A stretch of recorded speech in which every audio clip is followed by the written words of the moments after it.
Rotary club of Pune heritage सादर करीत आहे पाऊस. लेखिका आणि दिग्दर्शिका रोटेरियन हर्षदा बावनकर. पात्र परिचय: Mugdha, Rotarian Harshada Bavankar. Manesar, Rotarian Swanand Wadekar. Tatyasaheb, Rotarian Uday Palande. Kaveri, Ann Pratibha Jayde. चिव, ॲन पूर्वदा कापड. पाऊस. काय माने सर, कुठे निघाला? अहो कुठे म्हणजे काय, घरी निघालो. लेक्चर झालं वाटतं तुमचं.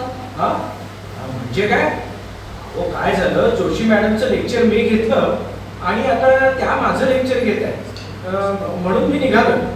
अच्छा, मी सुद्धा आज लवकर निघणार. जुलै महिना ना, म्हणजे कॉलेजची नवी सुरुवात, त्यामुळे सगळं कसं अगदी निवांत असतं. खरंय खरंय, त्यात पण हा पाऊस म्हणजे ना नुसता त्रास असतो. त्यात काय हो सर, दरवर्षी पावसाळा येणारच. अहो तसं नाही हो. असो, मला उशीर होतोय, मी निघतो. बाहेर बघा ना, आभाळ किती भरून आले ते. हो, पावसाला एवढं काय घाबरताय? तुम्हाला नाही कळणार. सर, तुम्ही काही शोधताय का? हो, माझी छत्री हो इथेच ठेवली होती टेबलावर, आता नेमकी सापडत नाही. असं काय करताय? ती काय तुमच्या खांद्याला?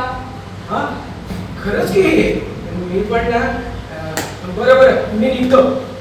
थांबा हो सर, माझे आटोपलंच आहे, सोबतच निघूया. अहो मॅडम चला की मग, आपण लवकर. पाऊस केव्हाही येऊ शकतो, त्याआधी घरी पोचायला हवं. हो हो, चला. पाऊस म्हणजे नुसता वैताग असतो, वैताग. सर, आपण एकाच परिसरात राहतो, एकाच कॉलेजात आहोत, पण आज पावसामुळे का होईना आपल्याला सोबत जायचा छान योग आला. होय होय, पण पावसामुळे सगळेच योग चांगले येतात असं नाही. हा सर, तुम्हाला एक विचारू का? विचारा की, त्या निमित्ताने गप्पा होतील आणि वेळही जाईल. बऱ्याच वर्षापासून मी तुम्हाला ओळखतो, म्हणून ना आज हिंमत करून विचारतेच, तुम्हाला पाऊस आवडत नाही का? नाही तसं नाही, म्हणजे मी कितीतरी वर्षापासून बघते, एरवी नाही, पण पावसाळ्यात तुम्ही खूप अस्वस्थ असता, घाबरता.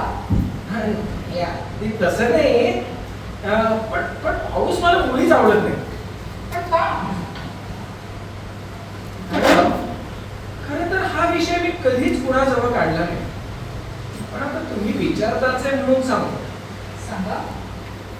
बालपणापासूनच पाऊस मला काही फार आवडला नाही, आणि त्यातच या पावसाने मला फार मोठा दगा दिलाय. म्हणजे? माझा भाऊ माझ्यापासून हिरावून घेतलाय. माफ करा ना सर, तुमच्या भावना दुखवायचा हेतू नव्हता मग माझा. चुकलंच माझं. नाही तसं नाही. सर, आपण दुसऱ्या विषयावर बोलायचं का? मॅडम, आता विषय निघालाच आहे तर ऐका. सांगा. आनंद माझा मोठा भाऊ, माझ्यापेक्षा 2 वर्षांनी मोठा, पण मी त्याला आनंदच म्हणायचो. मला तो कधी मोठा भाऊ वाटलाच नाही. एका मित्राप्रमाणे त्याचं आणि माझं सूत जमायचं. कुठलीही गोष्ट आम्ही कधी एकट्याने केलीच नाही, सगळीकडे सोबत जायचं. तो अगदी घासातला घास मला द्यायचा. बरं. एकमेकांचे वाढदिवस देखील आम्ही स्वतःच्या वाढदिवसाप्रमाणे साजरे करायचो. पण परमेश्वराला हे सगळं बोलवलं नाही, आणि आनंद माझ्यापासून त्या पावसाळी रात्री कायमचाच दुरावला. नेमकं काय झालं होतं सर? सांगतो. पावसाळ्याचे दिवस होते. पाऊस अगदी पुरेपूर बरसत होता. आम्ही दोघे शाळा आटोपून सायकलवरून घरी जात होतो. बराच वेळ झाला तरी पाऊस काही थांबायचं नाव घेईना. तेव्हा आनंद मला म्हणाला, अरे अरे किती वेळ थांबायचं इथे आपण, असं चल निघूया. खरं तर मला थांबायचं होतं, कारण मला पावसाचं आकर्षण नव्हतंच, आणि पावसात भिजायला तर मुळीच आवडायचं. पण बराच वेळ वाट बघतो देखील पाऊस काही थांबला नाही. हा मात्र जोर कमी झाला होता. हे बघून आनंद परत म्हणाला, म्हणतात अरे निघूयात तरी आपण. आणखी तास 2 तास तरी पाऊस काही उघडणार नाही. आता जोर कमी झाला असं वाटतंय. ठीक आहे चल असं म्हणून मनाविरुद्ध तो हिने मी जायला निघालो. संध्याकाळची वेळ होती. आनंद सायकल चालवत होता आणि मी मागे बसलेलो होतो. अंधारात पुढचं नीटचं काही दिसत नव्हतं. अंधारात तर गेलो असेल नसेल तोच पावसाचा वेग खूप वाढला. पावसाच्या मोठमोठ्या सरी चेहऱ्यावर आदळायला लागल्या. आनंदला पुढचं काही दिसेना. त्यामुळे सायकल वेळीवाकडी चालायला लागली.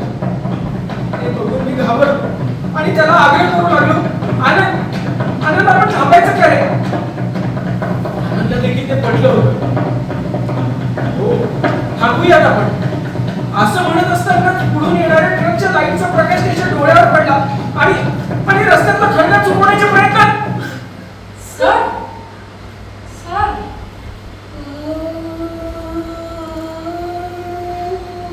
काही तासानंतर जेव्हा मला जाग आली तेव्हा आनंदचं निश्चित पडलेलं शरीर पुढे आलं. तेही छिन्न विछिन्न अवस्थेवर. बस त्या दिवसापासून पाऊस अगदी नकोसा वाटायला लागला. घृणा निर्माण झाली आहे मला त्या पावसाबद्दल. घृणा. सर हो का पाऊस तर निमित्त ठरला.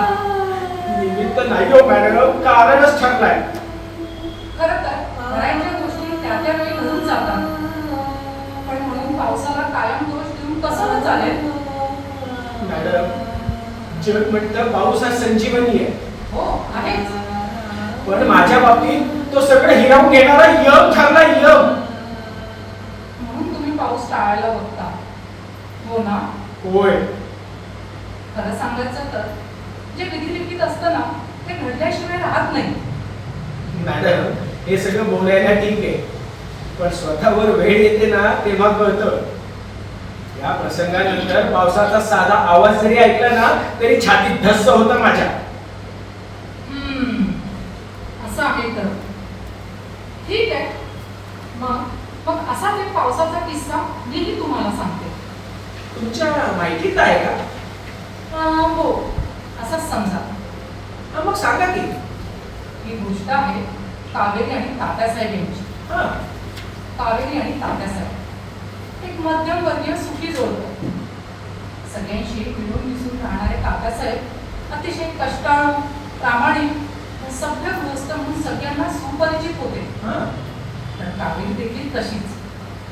तात्यासाहेबांच्या व्यक्तिमत्वाला साजेशी, प्रेमळ आणि घरंदाज रूपरंगाची. त्या दोघांचंही एकमेकांवर जीवापाड प्रेम होतं. तात्यासाहेब कावेरीला खूप जपत, तिची काळजी घेत, तिच्या प्रेमाचा भरभरून वर्षाव करत, तिच्या आवडी निवडी हौशीने पुरवत. आणि कावेरी देखील तशीच सालस, निर्मळ मनाची, नवऱ्याला अगदी पती परमेश्वर मानणारी, त्याच्यातच अख्खं विश्व बघणारी. असं या दोघांचं आयुष्य अगदी सुखात चाललं होतं. फ्लॅशबॅक. प्रिये चहा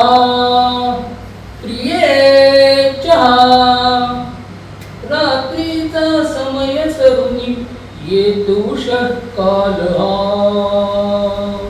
प्रिये चहा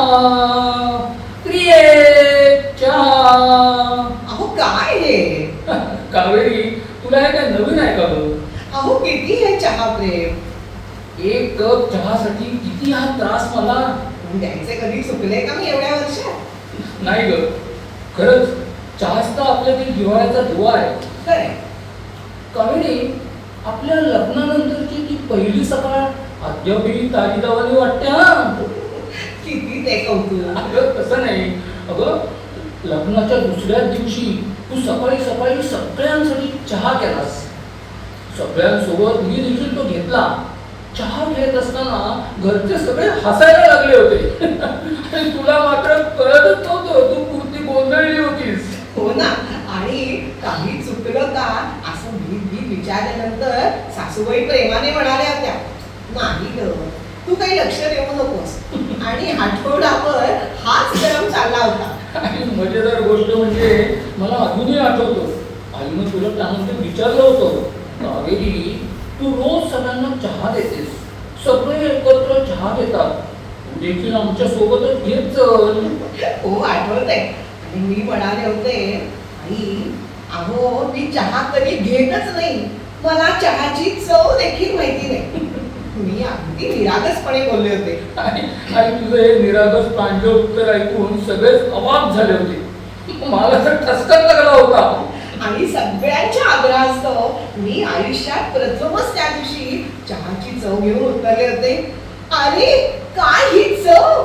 आणि तुला दुजोरा देत मी बोललो होतो, मलाही हेच म्हणायचंय, काय हा चहा, तरीही अर्धा अधिक जग चहाच्या प्रेमात असतं. आणि तेव्हा मला कळालं होतं की तुम्हाला देखील चहाची चव माहिती नव्हती. आणि सासूबाईने तुम्हाला सांगितलं होतं की मी खूप प्रेमाने चहा केलाय, तेव्हा नाही म्हणू नकोस. शपथ, अहो, काय चहा केला होतास कावेरी तुझ्या दिवशी, वा. पण त्यानंतर मात्र आईच्या तालमीत तू उत्कृष्ट चहा करायला शिकलीस. आणि कधीही चहा न घेणाऱ्या व्यक्तीला तू चहाच्या कपात आणि तुझ्या प्रेमात बंदिस्त केलंस, ते कायमसाठीच. काय तुम्ही! बघता बघता त्यांच्या लग्नाला 3 वर्ष झाली. हा. आणि मग दोघांनाही बाळ हवंय असं प्रकर्षाने वाटायला लागलं. दोघांनाही मुलांचं भारी वेड होतं, पण तरीही दोघांना कसलीच चाहूल लागली नव्हती. कितीही वाटत असलं तरी तात्यासाहेब दाखवायचे नाही, पण कावेरी मात्र व्यक्त व्हायची. आणि दिवसेंदिवस उदास राहायला लागली होती. अहो शेताच्या सुनीताचं बाळ किती गोड आहे ना. अगं, लहान मुलं गोडच असतात. पण सुनीता मात्र अजिबात नीट सांभाळत नाही त्या बाळाला. कावेरी, अगं नको त्या गोष्टींचा विचार कशाला करतेस ग तू? हा, चल, मला जोरात भूक लागली, जेवायचं का आपण? चल. वा, छान झालाय ग सगळा स्वयंपाक. म्हणा, सुगरणच आहेस तू. ते तुम्ही नेहमीच म्हणता मला. बरं, उद्या तुम्हाला ऑफिसच्या कामासाठी परगावी जायचंय ना? हो. बॅग म्हणून तयार आहे. कावेरी, खरंच तू एक यशस्वी आणि आदर्श पत्नी आहेस. न सांगतो तुला सगळं कसं कळतं ग? पण एक माता आई होण्यास मी अगदी असमर्थ आहे. कावेरी, काय ग हे? हा, ही एक गोष्ट सोडली तर परमेश्वराने आपल्याला सगळी सुख दिली आहेत ना ग. मान्य हो मला. मनुष्याला जीवनातील साफल्याकरता ज्या ज्या गोष्टींची सुखाची आवश्यकता असते ते सगळं सुख माझ्याकडे आहे. परंतु स्त्री जीवनाचं खरं साफल्य असतं ते फक्त अपत्य प्राप्तीतच. अपत्य प्राप्तीमुळे स्त्रीला तर स्वर्ग सुख देखील तुच्छ वाटायला लागतं. कावेरी, अगं कितीही उदासीनता. हसणारच ना. अगदी सुरळीत चाललेल्या या आपल्या संसार वेळीवर अपत्य प्राप्तीचं फूल उमलतच नाही हे बघून मन उदासीन होणारच नाही. अगं मान्य आहे मला कावेरी, मान्य आहे ग. अगं पण आहे ते आनंदी जीवन असं निरस, भकास आणि रुचीन करून काय होणार आहे कावेरी? हा, सांग बरं मला. अगं भरपूर आयुष्य आहे पुढं, थोडी आशा ठेवूया. मनुष्याने आशावादी असायला हवं हे जरी खरं असलं तरी प्रत्येक गोष्टीला मर्यादा असतात ना. इतकी वर्ष वाट पाहिल्यानंतरही आपल्याला आशेचा अंधुकसा किरणही दिसत नाही तेव्हा या जीवनातला रस थोडा कमी होतोच ना. कावेरी, अगं मला सगळं कळतंय ग. विश्वास ठेव, वेळ आली की सगळं मिळेल. हिंमत ठेव, निराशेच्या आहारी जाऊ नकोस. तात्यासाहेब कावेरीला वेळोवेळी धीर द्यायची, हिंमत द्यायची. म्हणून बरेचदा कावेरी स्वतःकडे नाही तर तात्यासाहेबांकडे बघून आपलं दुःख घेऊन गप्प राहायची. पण एखाद प्रसंगी कावेरीचं दुःख तिला वेदना देऊन जायचं. डोहाळ जेवण. काय म्हणतेस? डोहाळ जेवण स्त्रीच्या आयुष्यातील किती आनंदमय सोहळा असेल ना. कावेरी, अगं काय झालं अचानक? अहो ती आज माझी शाळेतली मैत्रीण आहे ना. कोण? अनिता. मग? ती आली होती. हम्म. डोहाळ जेवणाचं निमंत्रण देऊन गेली. बघा ना, 2 महिन्यानंतर ती अनिता एकाच वेळेला किती लोकांना आनंद देणार आहे. प्रथम ती स्वतः आई होईल, नवऱ्याला वडिलांचा मान मिळवून देईल, सासू सासरे आई वडील यांना आजी आजोबा करेल, कुणाला मामा, कुणाला काका, कुणाला आत्या, कुणाला मावशी. कसा असेल हो तो बालनिर्मितीचा अलौकिक आनंद? कसा वाटत असेल हो या 9 महिन्यामध्ये? यातून मिळणारं गवसणारं सुख कसं असेल हो? कावेरी कावेरी शांत हो, शांत हो. तात्यासाहेबांना ते सगळं कळत होतं, पण म्हणतात ना सर, काही गोष्टींवर उपाय नसतो किंवा काही बाबी आपल्या हातातच नसतात. खरंय. त्यांना कावेरीचा असा उदासवाणा चेहरा बघवायचा नाही. तिच्या भाऊ डोळ्यातील पुत्र प्रेमाची आसक्ती बघितली ना की त्यांच्या काळजाचं पाणी व्हायचं. त्या दिवशीही असंच झालं. कावेरी कावेरी, अगं अगं अशी अंधारात का बसलीस? मी कधीच आई होणार नाही का हो? अशी निराश होऊ नकोस ग. बघा ना, देवधर्म झाले, डॉक्टर झाले, तपासण्या, औषधं, तारखा सगळं झालंय. प्रत्येक वेळेला नवीन आशा, पण शेवटी मात्र पदरी निराशा. माझं काही चुकलंय का हो? कावेरी, अगं अगं असं डोळ्यात पाणी आणू नकोस ग. तुझे हे अश्रू बघितले ना की माझा जीव खालीवर होतो ग. माझ्यातच काहीतरी कमतरता नाही ना. तुम्ही असं नका हो बोलू. पुरुष म्हणून मी कुठेतरी कमी बोलतोय असंच वाटायला लागतं मला. तुझ्या आयुष्यात माझं काही अस्तित्वच नाही असंही जाणवायला लागलंय मला. नाही हो, दोष तुमचा न माझा. सगळा खेळ आहे तो आपल्या नशिबाचा. हे कळतंय ना तुला सगळं. हा, मग माझं एक ऐकशील? बोला. आपण आता सगळं देवावर सोडूया. आपल्या हातात जे जे होतं ते आपण केलं. समंजस कावेरीने त्यांना कधीही नैराश्य आणलं नाही. दोघांनीही सगळं अगदी देवावर सोडून दिलं होतं. आता प्रश्न नव्हते, तक्रारी नव्हत्या. फक्त स्वीकार होता तो परिस्थितीचा. आणि मग 5 नाही, 10 नाही, तब्बल 15 वर्षांनी. अहो काय केलं का? काय झालं काय? डॉक्टरांनी मला सांगितलंय, मला दिवस गेले. काय सांगतेस काय कावेरी? हो मी आई होणार. परमेश्वराने ऐकलं आपलं. हो मी माझ्या बाळाला जन्म देणार. ही नुसती कल्पनाच मला सुखावून जाते. मातृत्वाची सुखद चाहूल कावेरीला लागली होती. कावेरी गात्रातून अगदी फुलून गेली होती. खरंय मॅडम, मातृत्वाची चाहूल ही खरोखरच सुखकारी आणि आनंददायी असते. अहो, रागाच्या बाबतीत एक नवरा म्हणून अनुभवलंय मी. सर, मी नाजूक पानाने भरून जाते, पण गेलीला त्याचं कौतुक नसतं. मात्र याच पर्णभारातून एखाद्या छोट्याशा कळीनं आपला डोकं हळूच उंचावलं ना की मग वेल पूर्णतः आनंदाने फुलून उठते. तिला स्वतःचा जन्म सफल झाल्याचा अपार आनंद होतो. आयुष्य सार्थकी लागल्याचं समाधान मिळतं. खरंय, स्त्रीचा जन्म हा अनन्यसाधारण आहे. मग पुढे काय झालं मॅडम? निसर्ग अवधीनुसार कावेरीने एका गुंडस मुलीला जन्म दिला. त्या साहेबांनी बाळाला कुशीत घेताच नाव ठरवलं. कावेरी, ही बघ, ही आपली चिऊ. चिऊच्या जन्मानंतर तात्यासाहेब जणू तरुणच झाले होते. म्हणजे बघणाऱ्याला वाटायचं की 40शीतील तात्यासाहेब 30शीतलेच आहेत की काय. तात्यासाहेबांचा सकाळ संध्याकाळ फक्त एकच शब्द, चिऊ चिऊ. आणि चिऊ पण फार खेळकर होती. कावेरी आणि तात्यासाहेबांना क्षणभर उसंत द्यायची नाही.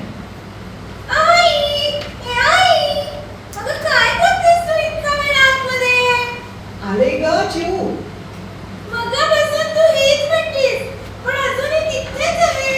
ही बघ, तुझ्या पुढे चालेल. चल आता मला छान नवीन गोष्ट सांगशील का ग? नवीन गोष्ट कोणती बरं सांगू? ऐक, एक गाव होतं. कावेरी चिऊला नेहमी तिच्या बालमनाला समजेल अशा छोट्या छोट्या बोधकर गोष्टी सांगायची. श्लोक, आज्ञा, प्रार्थना शिकवायची. आणि चिऊ देखील सगळं अगदी लक्षपूर्वक ऐकायची. चिऊ, मी तुला हे सगळं नेहमी सांगत असते. तुला कळतं ना ग सगळं? होय ग, तूच तर म्हणतेस ना मी हुशार आहे. आहे ना मी हुशार? चिऊ, नेहमी लक्षात ठेव, सगळ्यांशी नेहमी मिळून मिसळून राहायचं. मोठ्यांचा आदर करायचा, लहानांच्यावर प्रेम करायचं. आणि कोणी वाईट असेल तर तरीही आपण चांगलंच वागायचं. माणसं प्रेमाने जपायची. जशी तू जपतेस. हो ना ग? गोड ग माझं पिल्लू ते. दिवस पुन्हा कोणासाठी थांबत नसतात. बघता बघता चिऊ 5 वर्षाची झाली होती. हा? सालाबादाप्रमाणे तात्यासाहेबांच्या गावाला गणपती उत्सव जोरात असायचा. बरं. दरवर्षी तात्यासाहेब, कावेरी आणि चिऊ गावी जायचे. गणपती विसर्जन विस्तोर थांबायचे. त्या वर्षीही नेहमीप्रमाणे गेली गणपती उत्सवाला गावी पोहोचली. उत्सव आटोपल्यावर दुसऱ्या दिवशी कावेरीला शेजारी हळदी कुंकवाचं बोलावणं होतं. कावेरी, अगं बाहेर अंधारून आलंय बघ केवढं. जोरात पाऊस येणार असं स्पष्ट दिसतंय. होय हो, म्हणून पाऊस यायच्या आत मी पटदिशीने जाऊन येते. आई, मी पण येते ना गं. ए नको बची, अगं सगळीकडे बघ खूप चिखल झाला. तू कशाला पाय खराब करतेस? मी लगेच जाऊन येते बघ. पण तू लवकर येणार ना? हो रे बाळा. बरं, जा तू. तोपर्यंत मी तात्यांशी खेळते हा. जाऊ दे ग चिवतीला, जाऊ दे. मी तुला एक छान चित्र काढायला शिकवतो. बरं, मी माझी चित्रकलेची वही घेऊन येते हा. चिऊ, चित्र छान जमतंय ना तुला. अहो तात्या, थांबा ना. चित्र पूर्ण तर होऊ दे. बर बर. तात्या, माझं चित्र पूर्ण झालं तरी आई अजून आली नाही. मला काय म्हणाली होती? काय? की मी पटकन जाऊन येते, हो की नाही? आल्यावर रागा तिला. हो रे हो, बाळा रागवतो हा. पण आधी तिला येऊ देत तर. अरे ती बघ तिकडनं येते.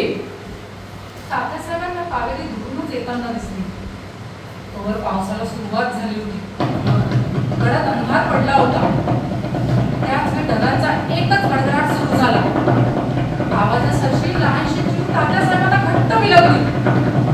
कावेरी जराशी दूर कुंपणाच्या बाहेरच होती. तोच तोच प्रचंड भयान आवाजाने सारा गाव हादरला. आणि काही काळाच्या आतच एक तीव्र शक्तीने पेटलेला आगीचा गोळा आकाशातून सुटला. तो तडक कावेरीच्या अंगावर निर्दयी वाघाच्या सुराप्रमाणे आडवा तिडवा येऊन कोसळला. दोन क्षणात तात्यासाहेबांसह साऱ्यांच्या भयानक किंचाळ्याने संपूर्ण वाडा हादरून गेला. कावेरी!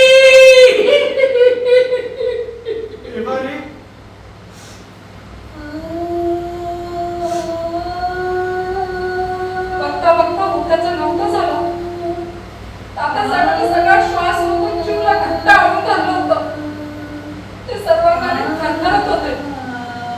चिऊला मात्र यातलं काही कळत नव्हतं. तेव्हा चिऊला सोडून त्यांनी थेट कावेरीकडे झेप घेतली. तात्यासाहेब रडत रडत धावायला लागले. पण त्यांची कावेरी जागीच गतप्राण झाली होती. त्यांची स्वामिनी अग्नीच्या जाळांना पोळत असलेल्या जागी निश्चित पडली होती. त्यांची प्रिय कावेरी, प्रिय अर्धांगिनी त्यांना सोडून दूर निघून गेली होती. मोठे डोळे करून तात्यासाहेब हे भयानक दृश्य बघत होते. तप्त ज्वालांमध्ये उडी मारण्याचा त्यांनी प्रयत्नही केला. पण इतरांच्या अडून धरण्यामुळे त्यांचा नाईलाज झाला. मृत कावेरीकडे बघून त्यांनी एकच संबंध फोडला.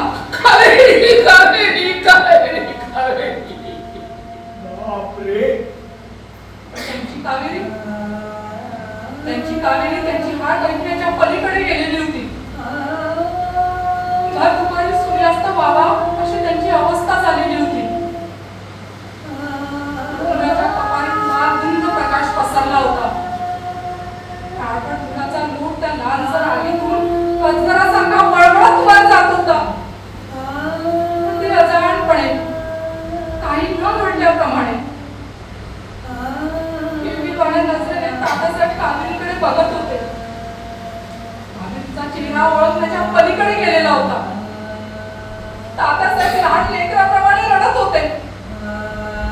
कावेरी आपल्याशी बोलेल या भ्रमनिराश भावनेपोटी ते तिला हाक मारत होते.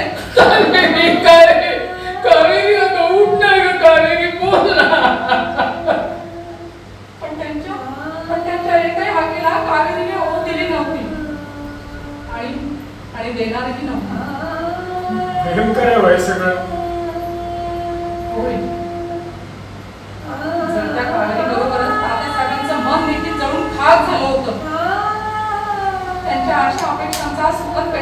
जरी लाथाडून दिला होता निर्दयपणे संपूर्ण घरावर अवकळा पसरली.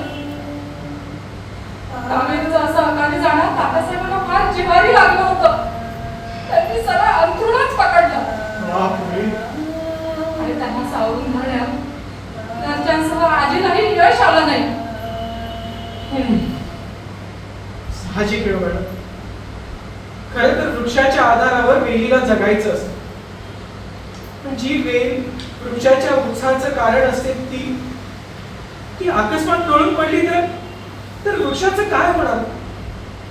वटवृक्ष ओसाड पडणारच ना. पण तुम्ही म्हणालात तसं वेलीने सर्वार्थाने वृक्षाला मायेचा स्पर्श दिला होता. होय, संसाररूपी रथाची दोन्ही चाके व्यवस्थित असतील ना तर तो रथ जीवनाचा प्रवास करण्याकरिता योग्य असतो. अगदी खरं. अर्धवट म्हणजे एक चाकी रथ कधी कुठल्या जागी अडकून पडेल याची शाश्वती नसते. असणारे असतात एका चाकावर जीवन यात्रा करणारे. पण तात्यासाहेब याला अपवाद होते. त्यांच्या पुढे त्यांच्या डोळ्यात देखत त्यांच्या प्रिय कावेरीचा तरुण अंत झाला होता. पण असहाय्यपणे बघत बसण्याखेरीज ते काहीच करू शकले नाही. राहून राहून त्यांच्या मनाला हेच सलत होतं. कावेरीचं असं अकाली जाणं तात्यासाहेबांना फार भयानक वाटत होतं. कावेरी गेली कधीही न परतण्यासाठी तेही आपल्याला असं ओसाडपणे टाकून हे सत्य त्यांना पचवणं कठीण झालं होतं. कावेरी त्यांच्या आनंदी जीवनात पोकळी निर्माण करून गेली होती. मॅडम, अहो केवढा तो आघात. सर, तरुण असताना मनुष्य हव्या त्या परिस्थितीवर मात करून जातो. कारण जीवनाची खोली रुंदी त्याला आत्मसात नसते. भयंकर या शब्दाचा अर्थ जरी कळत असला ना तरी या शब्दाची त्याला प्रचिती आलेली नसते. पण कळायला लागलेल्या मनुष्याला भयंकर या शब्दाची केवळ जाणीवच संपूर्णरित्या पोखरून टाकते. समर्थ तटस्थ व्यक्तिमत्व देखील या शब्दाची प्रचिती येताच खालपासून वरपर्यंत थरारून जातात.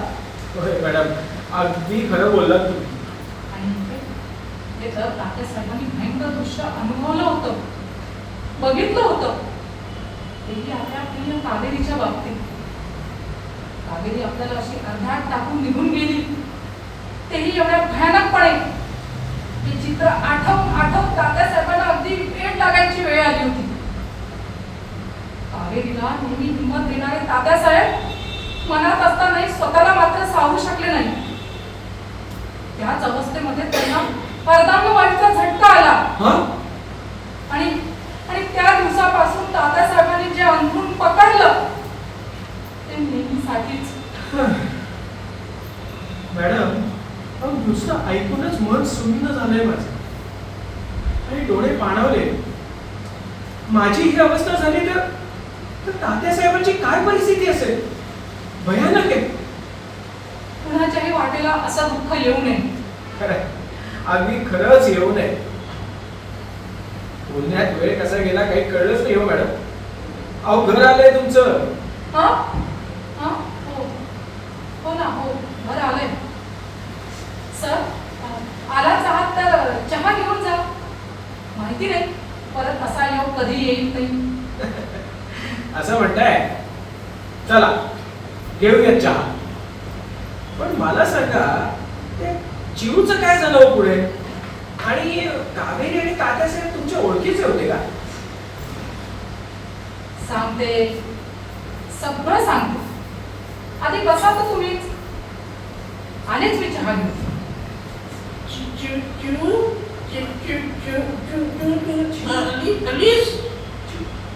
मी आताही काहीतरी ऐकलं.